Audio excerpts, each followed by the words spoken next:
Let's talk about how to fish Cow Shoals today, one of Arkansas's premier fly fishing areas. Now I'm leaving info in here about how to fish tailwater, but I want to be real clear. You really don't even want to try to fish the Cow Shoals area when the water is high. Now here's some of the factors I look at to determine if it's going to be a good day on the water. It's pretty self-explanatory. It's not perfect, but if you're new to fly fishing, it's a place to start. Since Cow Shoals is so famous for its spawn, I wanted to cover it a little bit. The do's and don'ts. Don't fish the reds. Do fish for the rainbows, and here are some suggestions. Cow Shoals is a beautiful section of river on the Little Red, and it's great for wade fishing. It can be very rewarding. It can also be very frustrating because it's shallow. When the water is really clear, the fish can be real spooky. So long leaders are required. Here's the equipment I use, and it's pretty normal stuff. I have a mid-flex 9.5 rod that is 5 weight, and I also use long leaders, fluorocarbon, and small strike indicators. These are my general go-to flies. The first one's ruby midge, size 18, a Spanish bullet, and then also a caddis emerger. And then finally, if you want some dry fly action, you may try one afternoon a 16 or an 18 parachute Adams. The rest of the video is focused on how to fish from the access down on Cow Shoals. It would be the bottom section. You can always count on the fish holding in the channel or the alternate channel and the seam of the channel. Section A is the top of the lower section of Cow Shoals. There are boulders and larger rocks in there, along with some areas where the water flows through them and in V's, so to speak. What you want to do is cast upstream with a curl cast and then let your indicator float down, trying to have as natural of a cast as possible. And then you'll fish from the left side to the right side and then work yourself down to section B. Okay, section B is similar to A in that at the top it has some of the boulders that the water's running through it. The channel is on the other side of the stream or the river, and so you want to fish that like I said, fish A. Remember, it's really important to have a natural drift.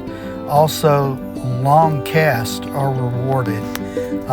And then sometimes you may want to high stick this area as well to get a natural cast, and try to keep your fly line off of the water.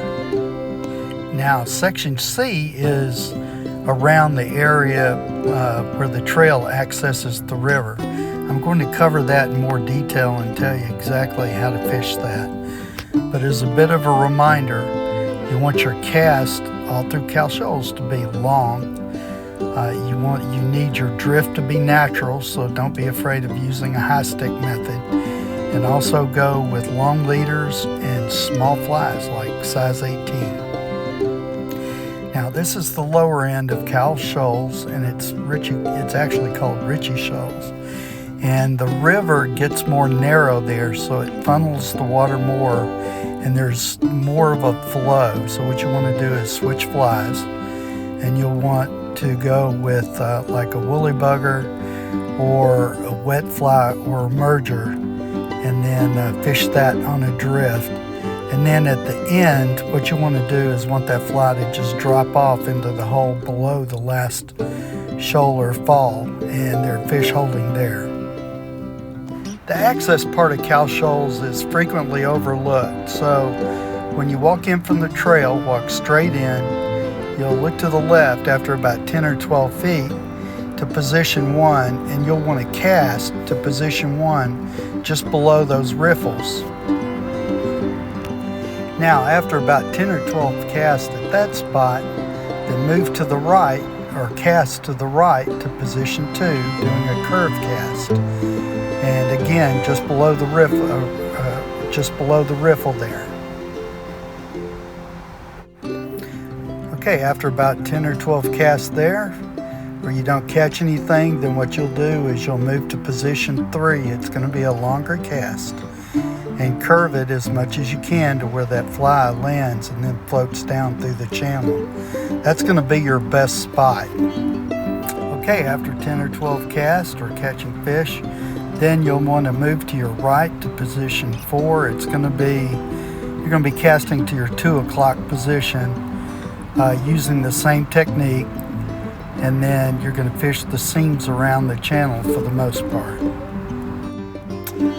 Now switch to position 5, and you're going to be casting more to your 4 o'clock, and this is where it's going to be a little harder to cast because you're casting a nymph downstream. So make sure you've got your line plenty loose and it's got a natural drift. You could switch flies at this point, or if you keep fishing your nymph, then I do these little roll out casts to let line out and for the fly to be able to float downstream and look natural as they're floating and not get caught. Or you could switch to a wet fly or an emerger. That'll be a little easier to fish in that position. Okay, now you're going to do a short cast, 10 to 15 feet, and then continually let line out, doing those little roll action or shaking the tip of your rod to let the line out, trying to give as natural of a drift as possible if you're fishing nymphs. Okay, do a 10 or 15 foot cast toward position 8. This is going directly downstream, and you're also fishing that alternate channel at this point. Again, natural drift. Let the line out as natural as possible. Let that fly drop down to the fish. Now this is generally how I work a stream. I go to a position, I start casting upstream, and then using the approach that I just showed you, I fish the stream. And so you can use this not only in Cow Shoals, but in other areas where you're fishing a spot and covering it without walking it or making a lot of noise. Well, that's how you fish Cow Shoals, the lower section. Now here are other videos and tutorials that I have out there in my channel that can help you learn how to tie, learn how to drift your boat, a lot of topics that will help you on our tailwater. Hey, thanks for taking your time, and I hope this was helpful. Good luck out there. Be safe.